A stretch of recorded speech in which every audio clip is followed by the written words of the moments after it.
Anime Land uz taqdim etadi. Yolg'izlikda daraja ko'tarish 131-bob. Ovchilar gildiyasi a'zolari u yerga kirgandan keyin 1 soat o'tib ketdi. U yerda nima bo'lyapti? Agar biz ham u yerga kirsak, qo'rqamanki keyin sog' qolmaymiz. Qaranglar, ular qaytishyapti. Bizning yurtimizning eng kuchli gildiyasining eng kuchli a'zolari shunaqa ahvoldami? Ha, u yerda nima bo'ldi o'zi? Sizlar Bravo gildiyasining a'zolarimisiz? Bizga o'lganlarning jasadlarini tashishga yordam bera olasizlarmi? O'lganlar? Ha, albatta. U yaratuvchining haqiqiy tanasi emasga o'xshaydi. U qayerdadir boshqa joyda joylashgan. Men shunaqa qilib savollarimga javob topa olmadim. Lekin u shunda ham menga nimadir gapirishga urinmagan edi. Deyarli 20 ta baland darajali ovchilar halok bo'ldi. U yerda nima bo'lganini tasavvur qilishga qo'rqaman. Agar bu mahluqlar tashqariga chiqsa, ovchi Sun Jinvu, nahotki siz yolg'iz ularga qarshi tura oldingiz? Men Bravo gildiyasiga tashkilotga ikkilik yer osti ochilganligi haqida xabar berishni aytgan bo'lsam ham, kimdir rostdan ham yordamga kelishini o'ylamagan edim. Natijada shuncha odamlar o'ldi. Biz faqat sizni tekshiruv otryadi a'zolari va ovchilar gildiyasi sababli tirik qoldik. Bizning bo'limimiz S darajali ovchilarning barcha harakatlarini kuzatib bordi. Bu men ovchilar gildiyasidan yordam so'rashga qaror qilgan. Va mana hammasi nimaga o'zgargani. Ovchi Sun Jinvu, siz qayerdan bu yerda ikkilik yer osti ochilganligini bildingiz? U meni shu yerga chaqirdi. Chaqirdi? Ha, menga shu yerda bo'lishi kerakligi haqida xabar keldi. Bergan xabarni ko'rsata olasizmi? Afsuski yo'q. U meni boshimda. Uni faqat men ko'ra olaman. Uni hazillashayotganiga ishonchim komil emas. Axir shuncha odam halok bo'ldi. Uni tushunish juda qiyin. Ha, albatta. Men balki biroz charchagandurman. Ovchi Sun Jinvu! Ovchi Sun Jinvu!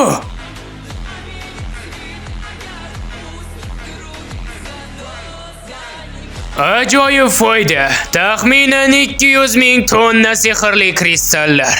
Shunisi yetadi deb o'ylayman. Avval sehrli kristallarni quvvatini mana darvozasi atrofida o'rnatiladigan baryerga yo'naltiramiz. Keyin esa u o'zi yetarlicha manani so'rib oladi. Lekin bu g'alati. Ha, baryer bilan nimadir joyda emasmi? Yo'q, u ajoyib, faqat bu kimdir bizni kuzatayotganga o'xshaydi. Nima? Xo'y, kimsan? O'zingni ko'rsat. Siz rostdan ham bu yerda kimdir qolgan deb o'ylaysizmi? Axir ertaga darvozalar ochiladi. Kim uni odam deb aytdi? Nima? Uni instinkt mukammal rivojlangan. Xo'sh, u qanday kuch olganligini hisobga olganda, buni hech qanday g'alatilik joyi yo'q. Nima bo'lganda ham bu hozir muhim emas, chunki tomosha boshlanyapti. Hammasi strategiyadagidek ketyapti.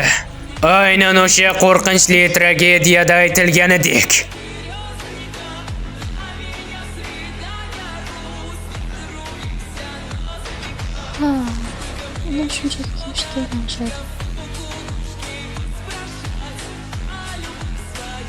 Agar Yuri olov o'lsa, ular hech bo'lmasa jangga tayyorlanayotgan ovchilarga bir oz vaqt yutishadi.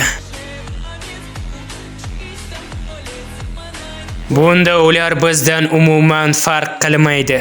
Bu odamning vayrongarchilik oldida qanchalik ojiz ekanligini isbotlaydi. Ajoyib, shunchaki g'aroyib. Agar hammasi reja bo'yicha aniq ketsa, unda men o'zim ham darvozani tozalay olaman. Zo'r bo'lgan bo'lardi agar men S darajali darvozani yolg'iz tozalay olgan odam deb atashsa. Lekin afsuski bunga loyiq boshqa ovchilar bor. Nima ham qilardim? Ochko'zlik qilmayman bo'lmasa. Janob Oral, alkogol? Men keskinlikni yoqtirishim kerak. Menda qadoq so'zi bor. Men senga haqiqiy shouni ko'rsataman. Bu yerda nechta S darajali ovchilar bor? 15 ta. Ha, u men uchun kichik jamoa. Amerikaliklar o'zi qayerda? Ular bizga S darajali yovchini yordamga jo'natishdimi?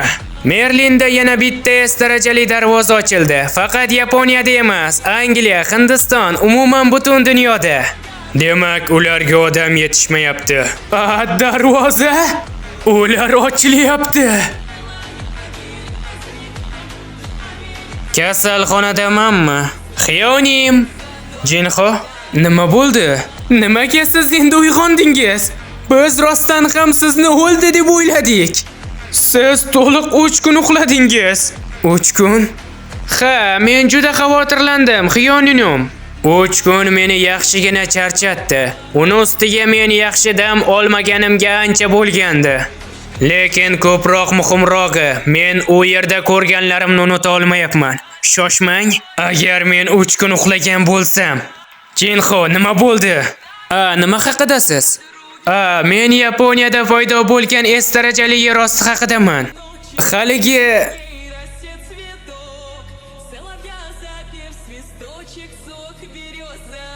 devlar, nimaga darvozadan odatda A darajadan yuqori yer osti xo'jayini chiqyapti? Hujum qiling. O'ylamagandim A darajali yer osti xo'jayinini ko'raman deb.